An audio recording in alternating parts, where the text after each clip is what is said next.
Hey, good evening. Good evening. It's nice to see everybody.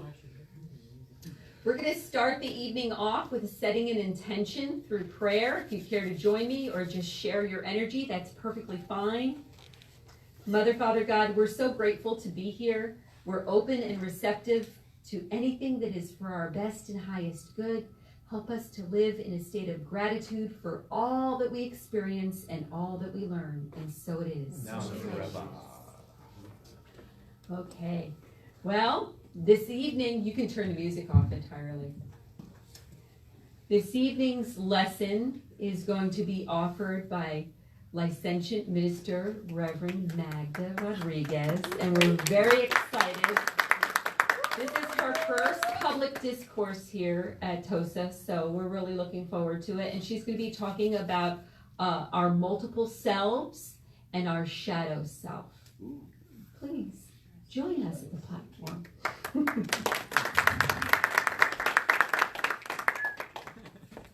Good evening, everyone. Good evening. Everybody here knows me. Yeah. I love you. And love you. Yeah, we love you. Thank you so much. You're gonna do great. Say what? You're gonna do great. I am great. She already did great. Yeah. It's already done.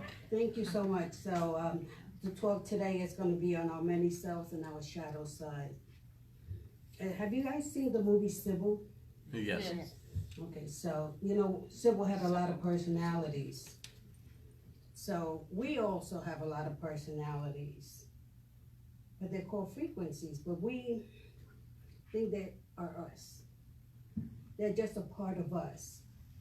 So they say we're born with different qualities or energies within us when we're born, right? We can think of these energies as different archetypes, super personalities, or selves within us. In a way, it's as if there were many different characters living inside of us. Each of those selves has its own opinions, even memories. For instance, when we're born, when we cry, our parents pick us up and they hug us. So now we know that if we cry, we will be picked up. Also, we know as we get older, when we do something wrong, we get chastised for it, we don't repeat it. Unless that gets us attention.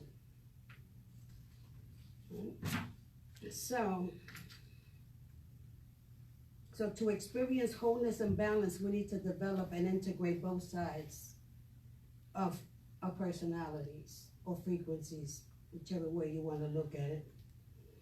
So many of us have been taught in a virtuous and admirable to give to others, right? So if we give to others, people think of us, oh, she's so nice, or he's so nice, he gives so much.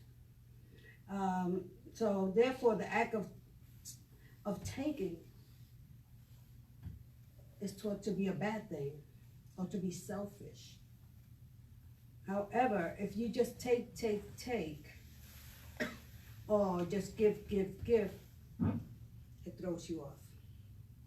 So it's a matter of learning how to give, but also accept. Get it? Mm-hmm. Okay, all right, good.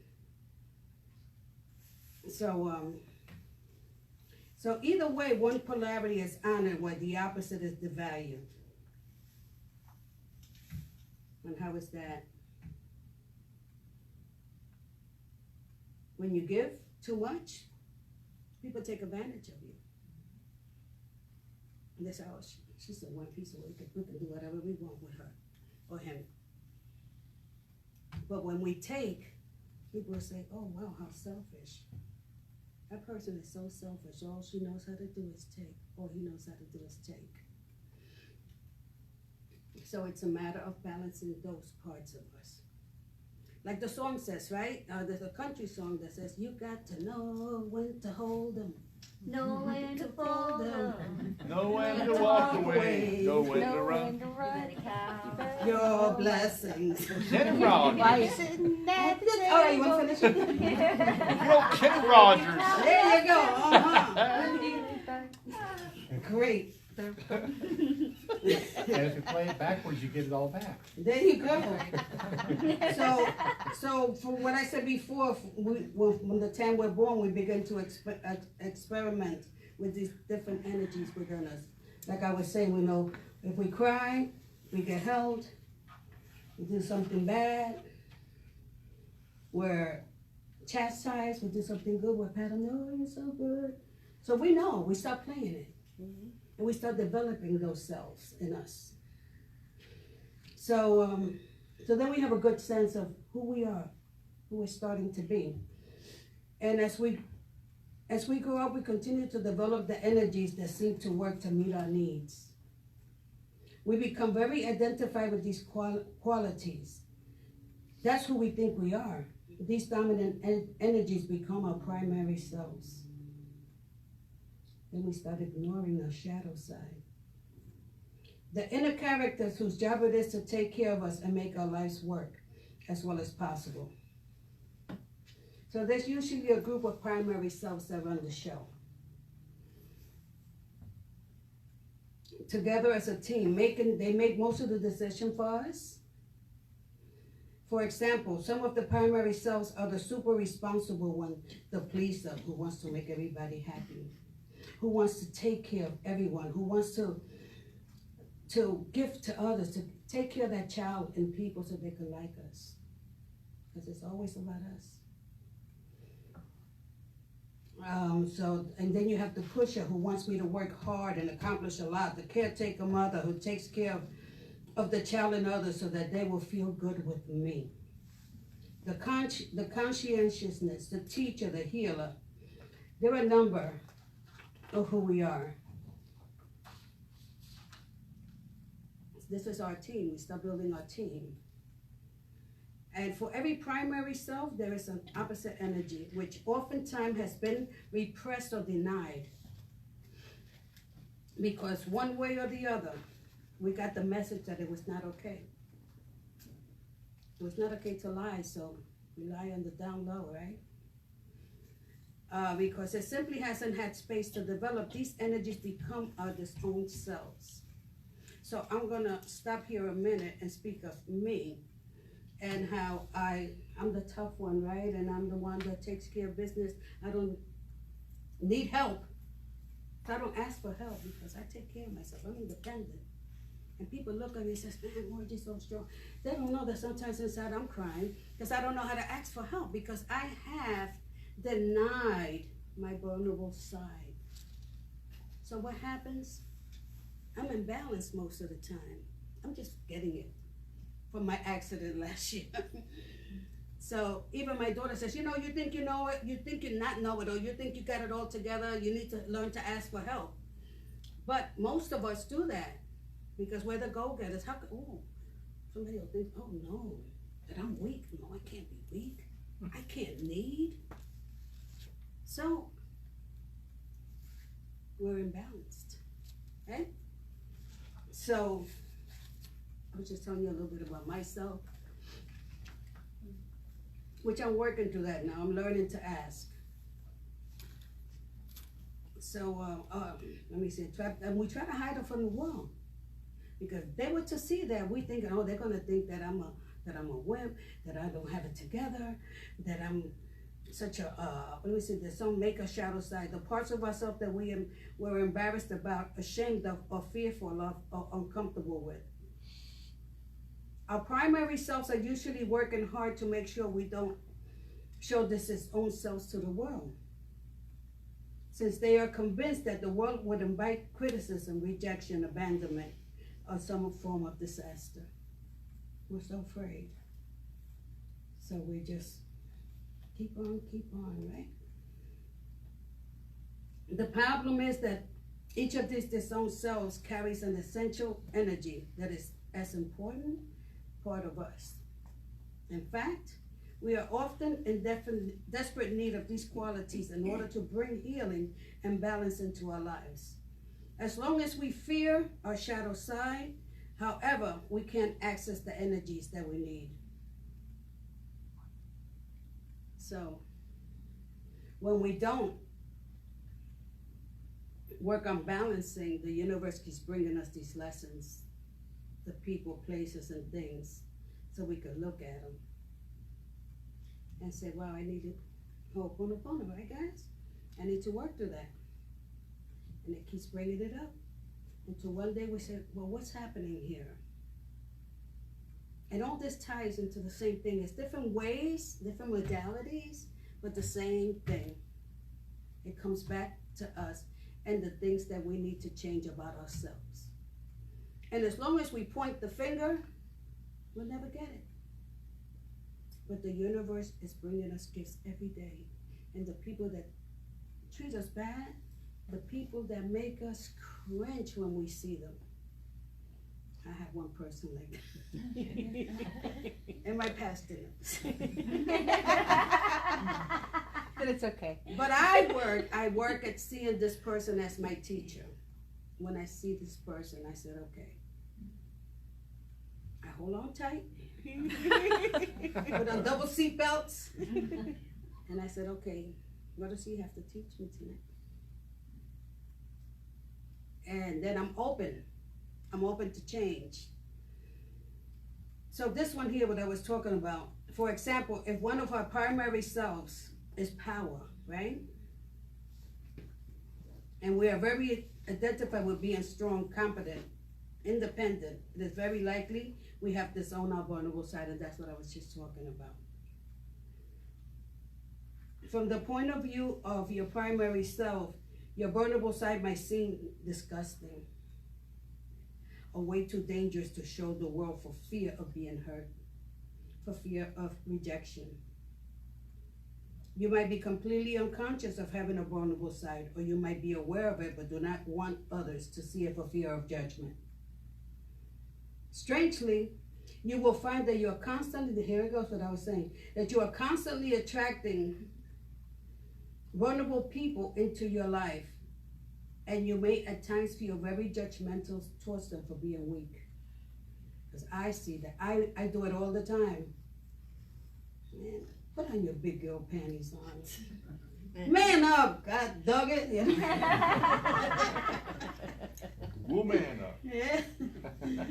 So, the truth is that you need to become aware of and accept your vulnerable side. You know, I couldn't even say that word for years. Vulnerable. Couldn't say it. Because I couldn't even accept that in myself. Without doing so, you are limited to your ability to experience true intimacy and closeness with others. Vulnerability is an essential piece of the human experience. Right, Gary? Life is an amazing way of confronting us with it and reflecting to us the exact energies we need to discover within ourselves and integrate into our life. This happens through our dreams, where we're often shown symbolically the relationship between our primary selves and the disowned selves. You ever had dreams like that? It happens constantly in our relationships where others reflect to us the various differences within us. Our imbalances show up in every area of our lives, from our health to our finances. How do we become conscious of the way of the many selves within and bring them into balance in our lives? Anybody know? No? Okay. Prayer and meditation? Yes, one of them, yes. The first and most important step is to begin to recognize and become aware of our primary selves. What qualities and energy are you most identified with? Can you begin to notice the selves within you that automatically make most of your decisions and run your life? I can see it, where I have to do something. It's not like I was somewhere yesterday and the lady said, oh, I'll help you, I'll take this box out for you. I said, no, I got it. Then I said, you know what, thank you. Because I opened myself up to accepting help, whereas the guy, no. So that's one way that I'm aware of now. We want to honor and appreciate our primary selves for how much they've done for us, while separating a bit from being totally identified with them. As soon as we become conscious of them as energies within us, rather than who we are, because they're all energies. They don't make us. We make them. We are the ones in control, but we allow these energies, the fears, the doubts, everything to control us. Before I came here tonight, I was like, oh my God, I can't do this. I'm not smart enough. I can't stand there and talk and have people listen to me and get it. Then I read this and I said, you know what? I am smart. I can get my point across because I just don't preach it, I practice it. I walk the walk and talk the talk. And then I said, you know what? Then I picked up Teresa and I started talking. Okay, so then that's when we start becoming aware. So what happens? Then we develop an aware ego. Not the ego that says, fuck that shit. Oh. Not that one. Not that one. Not that one. Not that one. Not But that one. the fun aware one, though. ego that says, no. That was a sparrow. Right. We just had a spike in viewers. That says, we can do this. How could I do this a different way? How could I tell this person that they're a piece of shit but in a nice way? That's the aware ego. The mindfulness. Okay? Are you gonna kick me off the boat? No. Get out of here. Preach out, girlfriend. He sounded like an attack. Get out of here, like an attack. like Lulu all the time. So we develop the aware ego. The aware ego is the ability to recognize and hold all the different selves within us so that we can have conscious choice about which ones we bring through at any given moment.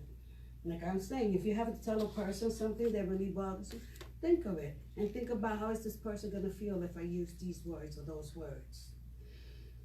Okay, so once we have some awareness in relations to our primary self, the discovered selves start to come forth. And you start seeing changes in your life because now you're feeling more balanced, right? The primary selves usually remain our strongest qualities, but we begin to feel more balanced and our lives begin to work better as we begin to integrate the energy from previously disowned selves. So you start bringing them forward and uniting them instead of hiding them in the closet. The detachment from the primary selves, the development of aware ego, and the acknowledgement of the disowned selves is a gradual process that happens over a lifetime. Every step we take in this process, however, can make a big difference in our lives. Even if it's a little tiny step, it's a big difference. Our intuitive wisdom is one of the energies or cells within us, and this is a big one, especially us as metaphysicians or whatever, right? We tend to get in tune more with our intuition and not a rational mind. But that comes hand in hand. So if everything's intuition, grab my pendulum, get the cards, call a reader, and not saying, and a rational mind is saying, but that's not the way to go, that's not right.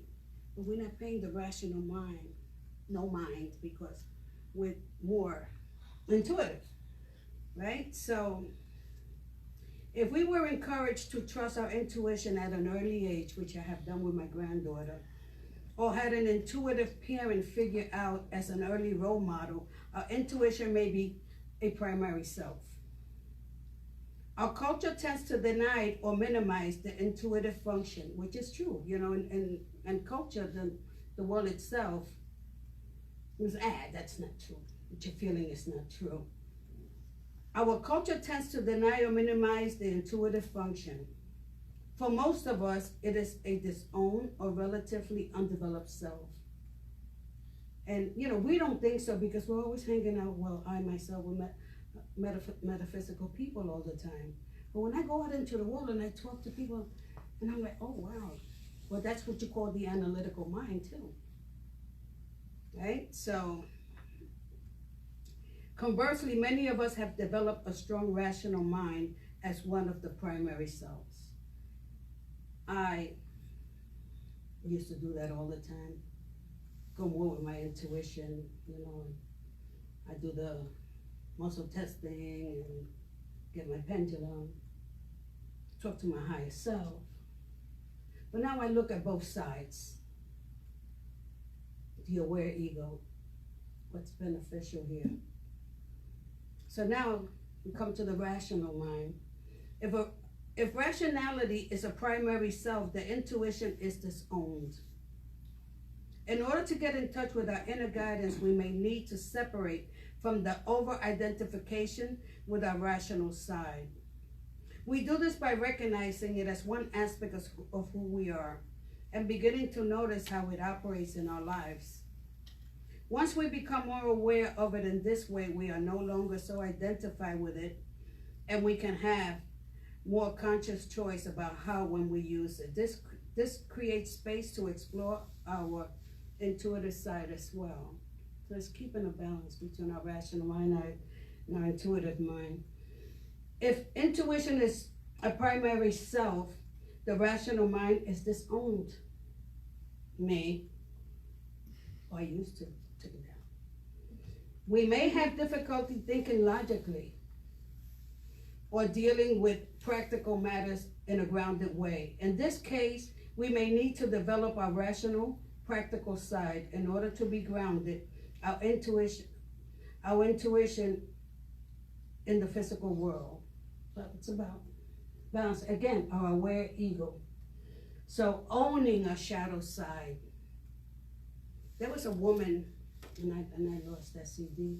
Whoever heard of Debbie Ford? Amazing woman, right? And she used to talk about our shadow self, how we used to disown it. Every possible energy exists and needs to be acknowledged and accepted for us to find balance and wholeness in our lives. Any quality or energy that you're now allowing yourself to experience or express will come up. It'll come up. Like I said, it's mirrors. Will come up inside and may be felt as conflict or a sense of flip-flopping or polarizing opinions within you. It will come up around you too, at work, at home, in your relationships, and will continue to trigger you or be an issue for you until you recognize it as part of you. Once you recognize it, you can begin to accept it and integrate it into your personality and your life. So most of us know that, right? Through the mirror. Until we don't get it, it won't stop appearing. I found myself in the same relationship for years and years, different bodies, same patterns. Until I said, okay, so what is it about me that I need to change? That is showing up in these people. And when I started seeing it, and the same issues came up, I would say no to them. Because if you don't like the life you're in, you got to start saying no to it. And that's the only way it's going to change. So many people who are involved in personal growth become very identified with the energies and qualities that they think of as being spiritual. Peaceful, loving, giving, and so on. In attempting to develop these aspects of themselves, they often deny or disown other aspects that they consider to be unspiritual.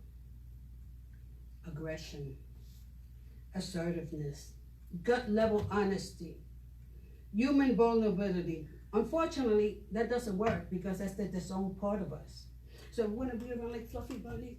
Oh, you go ahead and slap me. It's okay. You know, I love you. You are neglecting that part of you, that warrior in you that's going to say, oh no, you're going to slap me, I'm going to slap you back. I'll let you know now. You know, and if I'm going to say something and if I have to curse, I curse. I love to curse. Me too. Right? I love to say fuck. It feels good. But no, you can't do that because we're not spiritual. If we curse, we're not spiritual, right? That's bullshit. And there you go. That's what I'm talking. Give me another one. Give me another one. What else? What else? What else? Oh yeah. that? Oh, Lulu ain't talking today, huh? God damn. There you go, Bobby. Oh my That's God. funny. You're gonna be crucified. So that's what I'm talking, that's what it's saying here, that those are part of ourselves. And we become so detached from those parts of us because somebody's telling us that to be spiritual, you have to be like this, you have to be like that, you have to be like that. And we dishonor those parts of us. So again, unbalance, right? So, unfortunately, this simply creates a huge shadow side within us, which contributes to the collective shadow of denied energies in our world. Because what happens? All this stuff goes up to the collective consciousness, and the collective consciousness creates the world. So now, I'm pissed off, but I'm denying that part, and I'm not telling you that I'm pissed off. But meanwhile, I'm thinking it, so what's thinking? Vibration. And where is it going? To the collective conscious. And the collective conscious just sending it right back to us. But I won't feel it, but somebody else will. Mm-hmm. So we're doing the world a disservice when we don't speak our mind. For some, it can be quite shocking to realize that if we over-identify with peace and love and disown our inner warrior, let me see.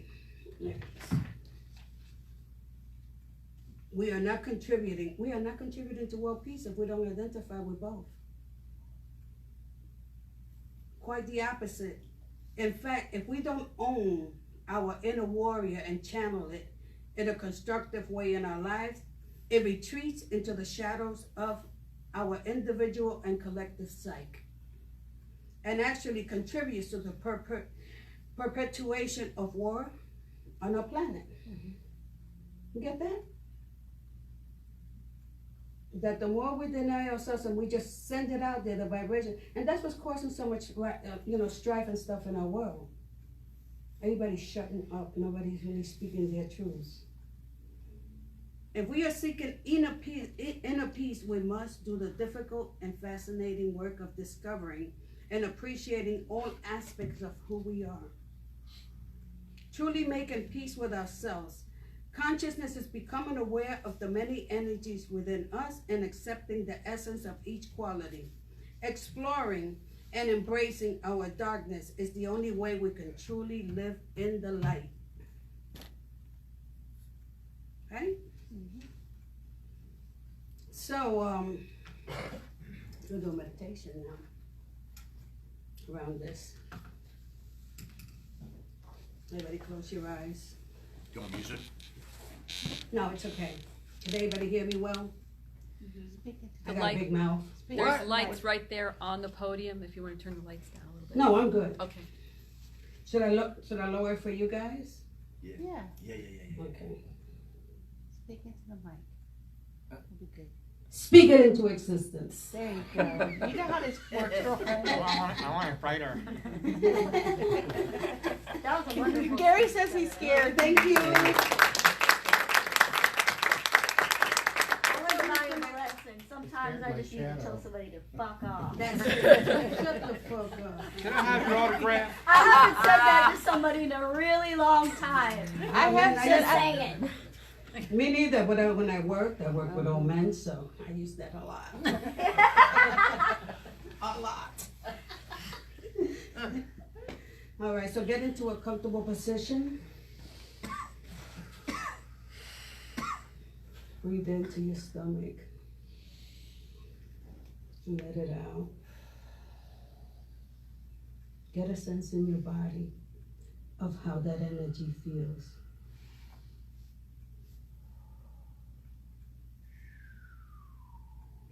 Bring to mind one of your primary selves. Get a sense. How does it feel? How does that energy feel? Now imagine an opposite energy, which may be disowned or less developed in you. Imagine with that energy. Imagine how it would feel.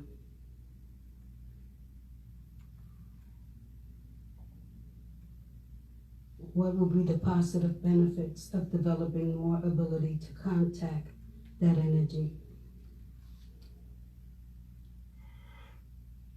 How would that bring more balance into your life? See if you can feel a balance of both of these energies at the same time. For example, if you're an outgoing person, you might balance that with quieter, more introspective energy.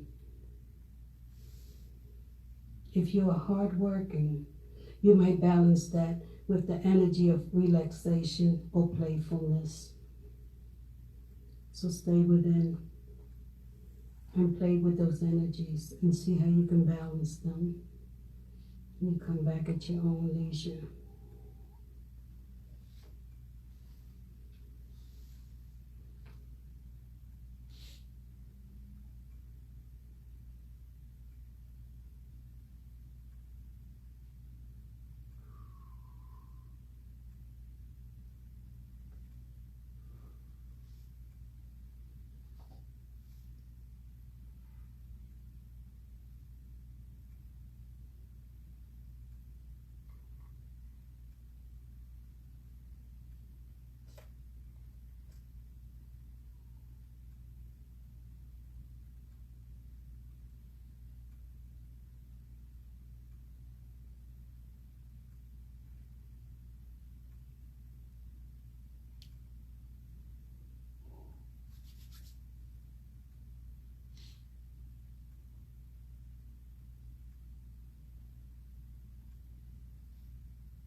So we gently start making our way back.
Mad talk now?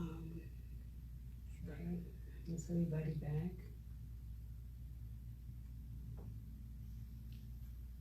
Yes, good. There were a couple things that came to my mind while you were talking. One of them is unconditional love. And if you practice unconditional love, that eliminates a lot of the conflict that you encounter, you know. But what I find the hardest part is the unconditional love of self. You have to love yourself completely before you can love anyone else, you know. And I find a lot of people kind of miss that point. You know, they can show love, but they don't love themselves. Well, or that's they're self-destructive, you know. And you're right about that, and that's that side of us that we don't acknowledge because we're so busy loving others that we dishonor us. And like you're saying, then when we love ourselves, then we know what true love is, and we could have compassionate love. Richard is one of my LOA buddies. And the other one was, one of Miguel's points is to never take anything personal. Right. Then, you know, nothing can really harm you. Right. That's Don Miguel Ruiz with the 4 agreements. Great book. Thank you so much. Impeccably. Thank you so much. It was very educational and I appreciate it. And I Yes, thank you you did a so great much for job. coming, and I wanna thank everyone for coming out tonight. And I wanna thank Susanna, Pastor, from the bottom of my heart for giving me this opportunity to step out of my comfort zone and for pushing me in a loving way to be who I know that I am, the great me that I keep denying. So with that, I wanna say thank you. Yeah, me too.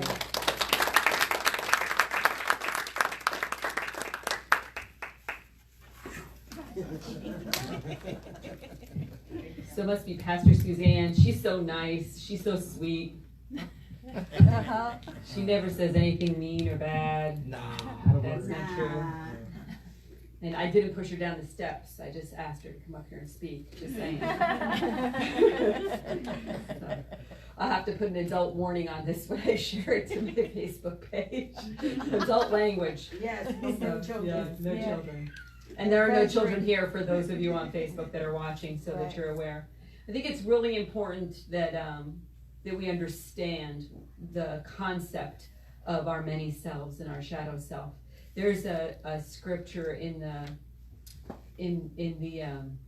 New Testament that talks about there being wisdom in a multitude of counselors. And so how cool is it if you can actually grab the resources that you already have and use all of those counselors within yourself to view situations and challenges from all those different angles, all those different voices, all those many selves that are going to tell you, you know, look at it this way, no, look at it this way, no, look at it this way. So it's an awesome tool. So thank you so much for that information. We Thank really you. appreciate it. It's very helpful to us. Thank you. This evening I have moved our healing benches our healing chairs to the back of the room. And this way you're not kind of on display up here. I was just trying to see, playing with that a little bit and seeing how comfortable it is. So I'd like to offer the opportunity for anyone who would like to heal this evening to take advantage of a chair. Yeah. And Peter, could you play some meditation music for us? That would be awesome. Thank you so much. Thank you. Good night.